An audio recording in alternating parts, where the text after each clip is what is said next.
What's the difference between buying and renting?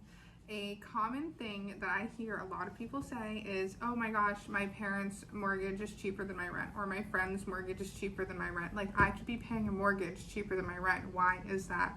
So we're going to cover that today in this little conversation. My name is Amanda Parsons. I'm a real estate agent in Jupiter, Florida with Compass, and I am your real estate resource. I'm here to answer any questions you have and make the buying and selling process as simple as possible for you.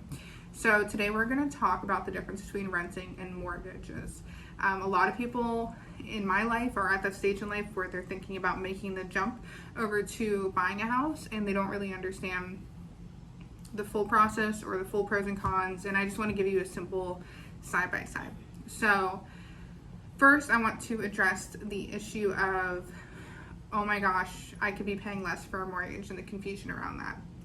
When a landlord is renting out their house to you, they need to pay their mortgage, pay their insurance, pay their taxes, hedge against any losses, any repairs or maintenance they're going to have to do when they're going to have to replace the roof in the future, any other replacements they're going to do, anything that you're going to call and have a handyman fix when you're there. They have to save up for that. And then they also want to make a profit. So it makes sense that every year we see rents get higher and higher, especially in a market like this where houses are selling for so much. You have to kind of convince people to rent their house out when they could sell it and make so much money right now. So that's why the rent is so high. And there's a couple other reasons. We're seeing a lot of people come down from up north and they don't know the area very well, so they want to rent before buying, things like that. But if you're familiar with the area and you know you want to live here for at least 2 years, I would highly recommend buying. So you can buy with a pretty low down payment, but that's not really the topic today. Today we're talking about the differences between renting and buying. So buying, long-term investment, we're going to pay more upfront, more than you're going to pay for that first, last, and security. It doesn't have to be a ton more depending on where you're looking. That's really where a lender comes in and you talk about the different payment options, loan options that you qualify for.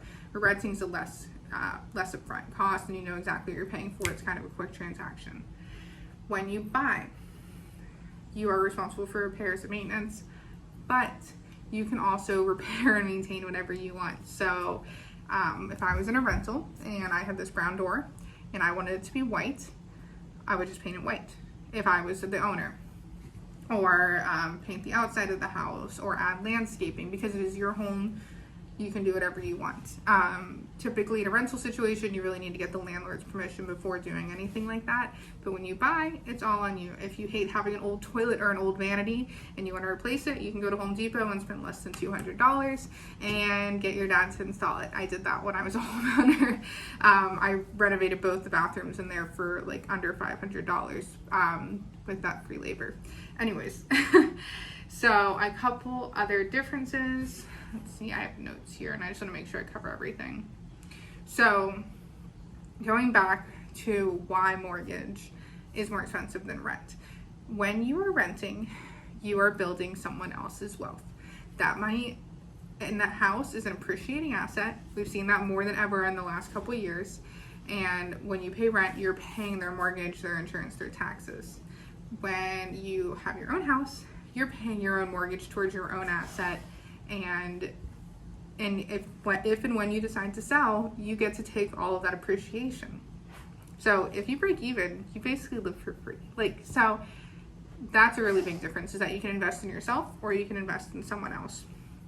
And then knowing what you pay monthly. A lot of people, why this topic's coming up a lot, is because a lot of renters are seeing their rent go up an extreme amount. So for example, I have a client right now. She had her rent go from $1,300 a month to $1,800 a month. That is a huge increase that most people can expect. When you're in a mortgage, your mortgage payment you can expect, your taxes and insurance will change a little bit every year.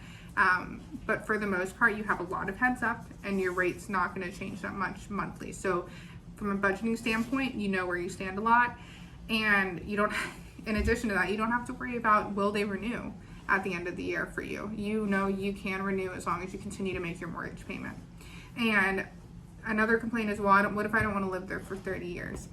If you live there for 2 years, you don't have to pay capital gains tax. So if you're going to live there for 2 years or more, it is worth buying a house. I help clients with rentals too. I've closed rentals in the Palm Beach Gardens area all the way up to Jensen.